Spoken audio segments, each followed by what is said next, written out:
We're visiting Pothole State Park in central Washington.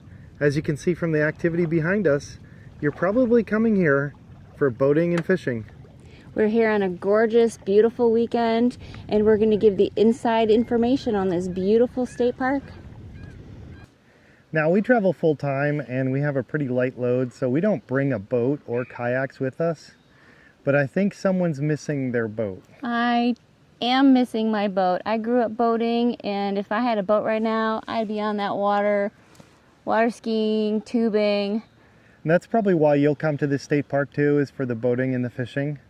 There's so many boats here. I think more than half of the campers here have boats with them. Yeah. It's a great reservoir to boat on. You can water ski, you can tube, you can kayak, you can fish. All of those activities are allowed on the reservoir. I miss it. I want to be on the water right now. It's gorgeous here. This state park is open year-round, and we have been here in 2 very hot seasons. You might think that since we're so far north in Washington compared to the rest of the country that it would be cooled off during the summer, but it regularly hits mid-90s here. And it's humid on top of it. Not as humid as the East Coast or some other southern areas, but it's definitely a lot more humid than what's typical out west. So the boating might be better in the summer because you want to be in the water because it's warm, but keep in mind it gets very hot here in the summer. We're here at the end of July and we just had some mid-90s. But today it's beautiful and there's a cool breeze. It's not cool, but it's cools you off, and all of the shade trees are beautiful.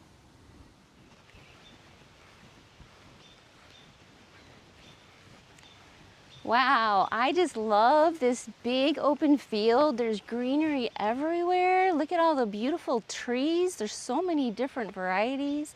I love all the things that you could do here. There's picnic tables absolutely everywhere. You could bring your backyard games. There's a volleyball net already set up over there. But you could bring your badminton net, your beanbag toss, your picnicking. And I know over that direction there is a 3-mile trail. There's so many things to do at this state park. I love it.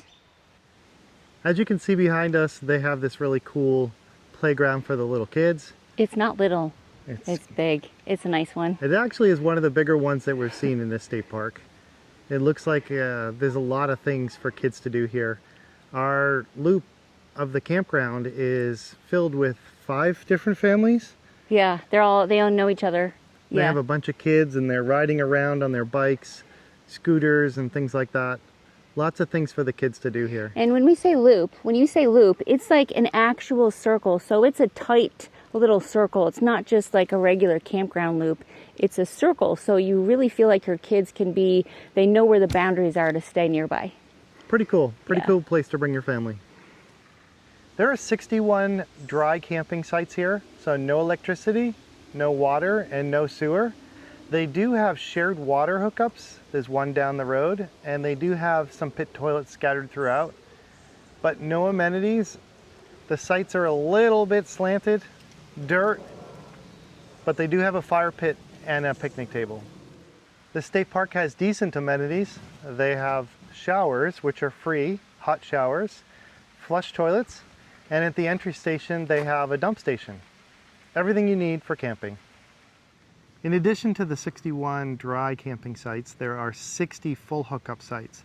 So water, electric with 20, 30, 50 power, and sewer hookups. I love these rings, as we might call them, or circles, little neighborhoods. I love the trees all around. I keep talking about the trees. Beautiful. They have landscaped lawns. The sprinklers are going on again, but amazingly, they don't hit any of the campers. They're just right on the edge, so it makes all of the grass around nice and beautiful and green. And I love the paved circles. I love the gravel flat campsites. Those are really nice. I don't like tracking in the gravel, but I like that they're flat and it's pretty clean. Beautiful campground, beautiful campsites. Love it. They say they can accommodate up to 50-foot rigs here, and the loops look pretty good for turnarounds. Yeah. There aren't a lot of overhanging branches, so I think they can fit big rigs into their sites. Also, what's kind of cool is the middle of the circle. A lot of the campers here look like locals and they come regularly. They park their extra truck or boat in the middle or their gear in the middle, which is accessible to their spot. Pretty cool. So how much did it cost us to stay here? Well, it was a little on the pricey side. So we paid $56 a night for the site. We paid a one-time per reservation fee of $4 as non-residents, and we paid an $8 reservation fee for the reservation. And that's a one-time fee, right. Even though we're staying a couple nights. Right. So for 2 nights, we paid $125 or $62.50 per night. Whew! How do you think that compares? Wow, that's expensive for state park. But let's compare it to another state park that was about as costly, about the same. Topsail is the one that comes to mind for me. Topsail is in Florida, which used to be, formerly it was a resort. So there's a lot of amenities at Topsail, and it's right on the ocean. So you have a beach. So you have a beach, you have the ocean beach. Versus a lake. Versus a lake, right. So definitely Topsail gave you a lot more bang for your buck. You could rent bikes there. There's trails nearby that you can ride or walk or run. So Topsail is definitely top. And the laundry facilities. There's no laundry at this state park. A laundromat facility at Topsail, but not Topsail had here. a great one. Yeah. So you could get all your stuff done, your laundry done there. They had a little camp store. Yeah. At Topsail. A little cafe in the store. And this does not have that either. There's a check-in station, but no store, no visitor center, nothing like that. Right. So in terms of amenities, this doesn't have nearly as much. It is a beautiful park, and I would come back. I love it. I think it's beautiful, especially for Washington. It's a surprise to be so lush and gorgeous here. But yeah, what do you think? It's just expensive. One of the things to keep in mind here is connectivity. There's very little cell service, even though we're pretty close to major towns. But Starlink wins again for out west. Great Starlink service here because there's not a lot of tree cover overhead. This park is located near the towns of Othello and Moses Lake here in central Washington. In those towns you're going to find a Walmart, gas stations, supermarkets, Home Depot and a Lowe's. There was some fast food restaurants, everything that I could think of. Except for Chick-fil-A. They did not have a Chick-fil-A. Oh, that's important for us. We like Chick-fil-A. No Chick-fil-A. They have a good salad. We're back at our campsite. We're thinking about all the reasons why we would stay here versus not stay here again. This is our second time at this park, so we did come back mainly because we needed electric hookup in the heat. Would you come here again? I mean, the cost is definitely something that you want to balance, but I love this state park. We like to hit about $50 a night on average throughout the whole country as we travel, and this one is above that by a bit, as are all the Washington state parks, because this is on season time for them. So we would want to stay within our budget, so we'll have to find some ways to balance that out to stick to our budget. So that might limit the number of times we come to a Washington state park. The state parks south of here in Oregon are much cheaper. And beautiful. And beautiful, so we might favor those instead of this one. Now there is a park pass, annual park pass that you can buy for Washington State that gets you into the state parks. But if you have a camping reservation, you do not need that.